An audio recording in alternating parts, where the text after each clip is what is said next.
I've been at UD since 2003, so that makes it 17 years now, which makes me, to my own astonishment, almost the front of the line, not quite, when we process in for graduations. There's like 8 people ahead of me now. So I guess I'm an old timer, even though I don't really feel like it. I came here from Chicago, where I had taught at a kind of a similar school, a small church-related liberal arts school, Concordia University there. I'd been there for 10 years. When I came to UD, I was looking in some senses for more of the same. I wanted an intimate environment. As a student, I attended a small church-related college as well. I wanted a place where I knew my professors, they knew me by name, they would greet me across the quad, all that sort of stuff was really important to me, because I think there's a special kind of education that happens in that relationship. It's a mentoring, it's a modeling, when your professors become real people to you, and I want to be able to tap into that. In my discipline, I am professor of English, primarily teaching courses in American literature, and I always say, what we bring to the literature is going to have an awful lot of impact on what we find in the literature. So it's important to know, are they seeing, when they read this text, are they looking in a mirror? Are they seeing something that reflects their own experiences? Or are they looking through a window into a whole experience that is nothing like what they knew? My teaching load at the University of Dubuque is almost evenly divided between teaching courses in American literature for English majors, people who've chosen to focus and specialize in this area, and teaching general education courses in literature for students who are majoring in something else and maybe rather reluctantly taking literary studies courses. I have to say I really like teaching those courses because I enjoy the challenge, and I'm convinced that I can take people who are terrified of poetry or Shakespeare and show them that these things give them a way to understand their world and a way to approach something that is beautiful.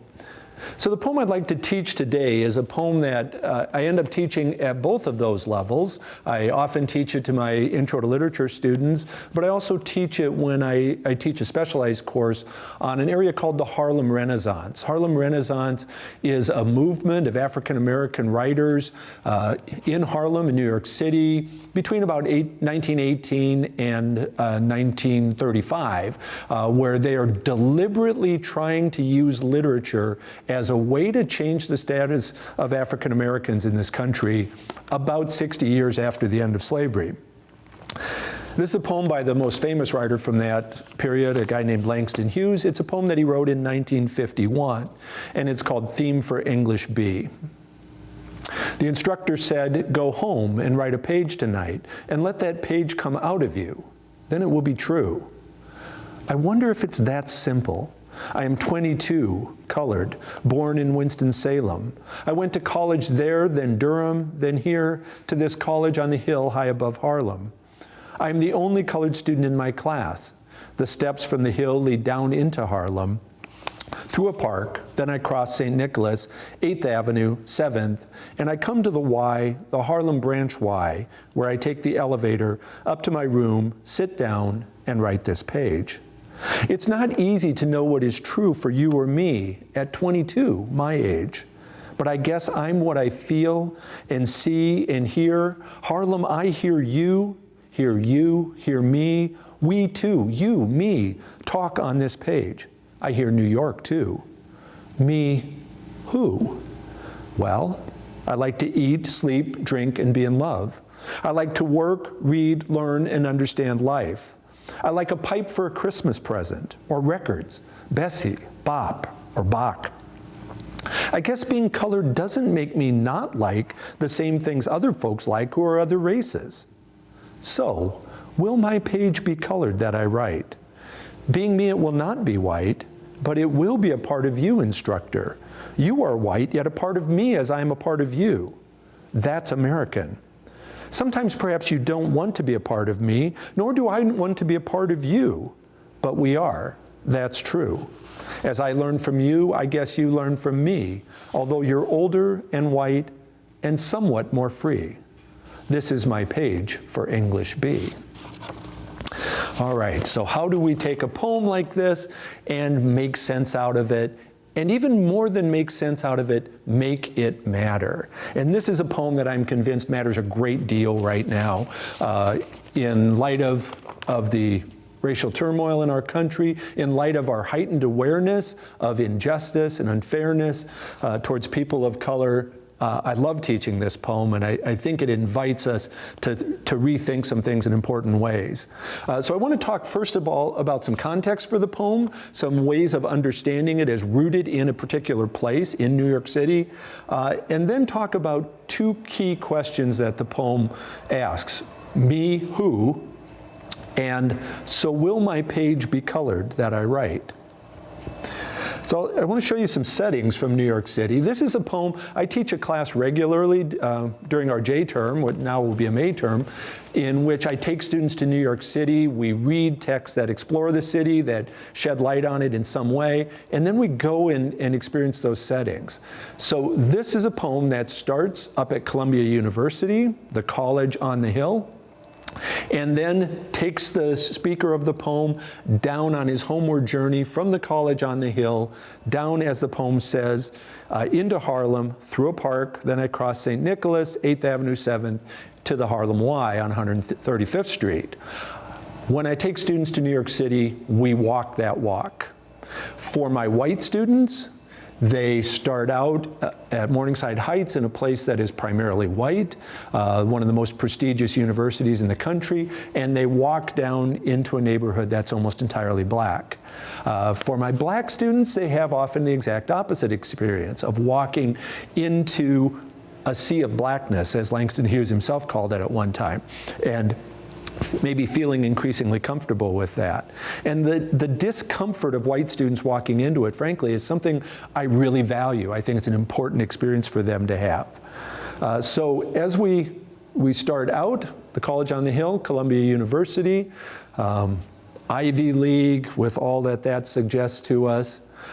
We then walk over to the edge of Morningside Heights and look down towards Harlem, and then walk this staircase, the same staircase that Langston Hughes talked about walking in 1951. Eventually, we end up on 125th Street, the sort of Main Street Harlem, lively, exciting kind of a place, and eventually over to the Harlem Y. I want to read a passage that Langston Hughes wrote in his memoir, where he first came to New York City as a student in his early 20s who was going to attend Columbia University. And he writes about coming up to Harlem on the subway, getting more and more eager at each stop where he knew he would get off at 135th Street. And here's what he says: I can never put on paper the thrill of that underground ride to Harlem. At every station I kept watching for the sign, 135th Street. I came out onto the platform and looked around. It was still early morning and people were going to work. Hundreds of colored people. I wanted to shake hands with them, speak to them. I hadn't seen any colored people for so long. Again, for some of my students, as I lead them either through the experience of the poem or in New York City through the experience of that walk, some of them are doing exactly what Langston Hughes is doing. Some of them are doing exactly the opposite. So here's the crucial question as we think about what the poem asks. Who? Me. Write a poem, let it come out of you, and it will be true. And the speaker of the poem says, how do I do that? And what will it mean for this poem to be about me?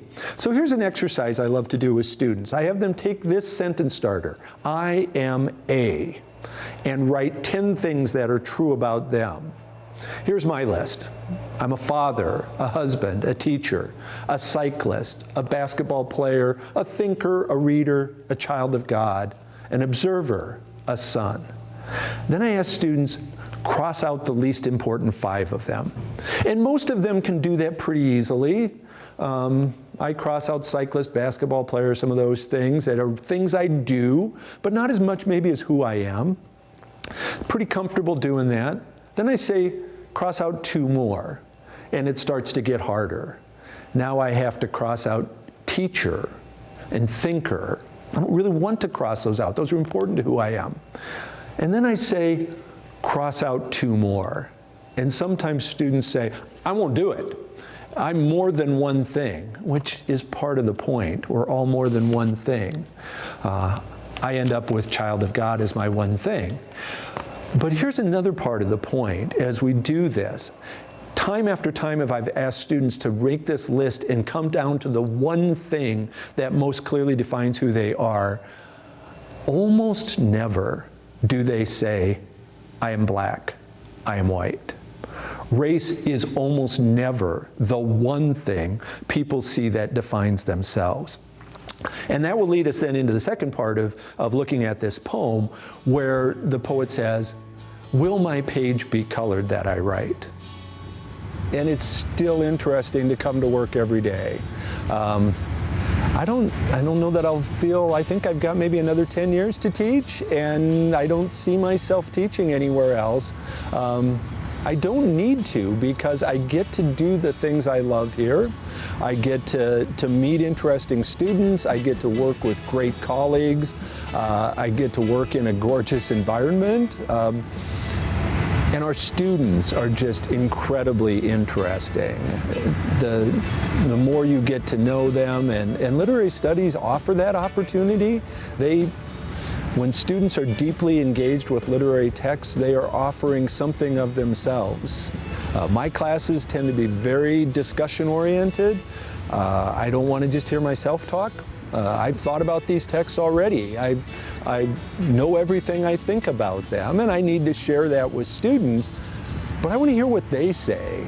And I have these great moments where students say something I've never thought of. One of my absolute favorite things to do is to be teaching a text. It happened just last week in the Intro to Lit class I'm teaching this student this summer, where a student said something in response to Othello, a text I've taught countless times, Shakespeare's play, and I stopped and said, give me a moment, I'm going to write that into my book, because I want to make sure that from now on, every time I teach this text, I think about that comment that you said.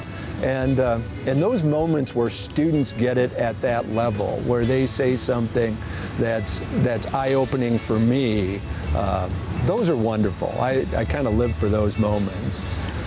Okay, so let's work our way through the poem. We've been through the opening part, the setup, the geography of the poem, and then he starts to explore. What does it mean? Who is he? It's not easy to know what is true for you or me at 22, my age. It's true at my age too, but even more so for college students who encounter this poem. But I guess I'm what I feel and see and hear. Harlem, I hear you, hear me, we two, you, me talk on this page. How true is that we are in part a product of the voices we've heard, the places we've been, the places we've lived. Our students increasingly become a product of Dubuque and the University of Dubuque, but they come to us as products of other places, as the speaker in the poem does. And he says, you, me, the places I've been and who I am talk on this page. And then the question, me who? And he starts with the things that make him exactly like most of us. Well, I like to eat, sleep, drink, and be in love. That's a pretty comprehensive list that applies to everybody I know. If I ask students, do you like to eat, sleep, drink, and be in love? Depending on their most recent experiences, they may hesitate at the last one, but eat, sleep, yeah, definitely. I like to work, read, learn, and understand life. There is nothing here that divides the speaker of this poem from people of any other culture. I like a pipe for a Christmas present, or records, Bessie, Bop, or Bach. Well, now it's starting to get a little more specific, and the list Bessie, Bop, or Bach is interesting. Bessie Smith, Queen of the Blues in the 1920s. This poem's from 1951. This would be this student's parents' music. Bop, That's his music. That's cutting edge music of the day. But Bach is not black, not 20th century, not part of his culture, the great European composer of sonatas and the like. And then he concludes, I guess being colored doesn't make me not like the same things other folks like who are other races. Well, that's a pretty good thing to learn from a poem right there. But it's not where he stops. He's not saying we're all the same. Race makes no difference. Because he then goes on to say, so will my page be colored that I write? Being me, it will not be white. His race does make a difference. What appears on the page as he describes himself is in part a product of his race. He doesn't invite us into a kind of colorblindness that says, oh, we're all exactly the same, ignore your cultural experience. It being me, it will not be white, but it will be a part of you, instructor. You are white, yet a part of me as I am a part of you. That's American. And notice that there's a kind of discomfort in this, recognizing that as a black speaker, as a black person, the speaker of this poem is shaped by the whiteness that he has lived in, but also insisting that he is shaping that instructor as well. Sometimes perhaps you don't want to be a part of me, nor do I often want to be a part of you, but we are. That's true. And then the poem ends in a kind of a hopeful note, but also a note that there's lots of work to be done. As I learn from you, I guess you learn from me. That's good, right? My black students learn from me, I hope, and I certainly learn from them, although you're older and white and somewhat more free. That needs to change. This is my page for English B. Thank you. I feel incredibly privileged to be at this university, doing the work that I do, working with the people I work with the students, the faculty, the administration. President Bullock has done a fabulous job of building strength on strength in this place. To be in 2020, where so much seems uncertain and small colleges are really feeling strain, and to know we're solid, to know that we have the financial support, we have donors, alumni, people who are committed to the continued success of this place, that I can just do my job and focus on what I am hired to do, called to do. That's a real privilege, and I'm thankful for all of the people who make that possible.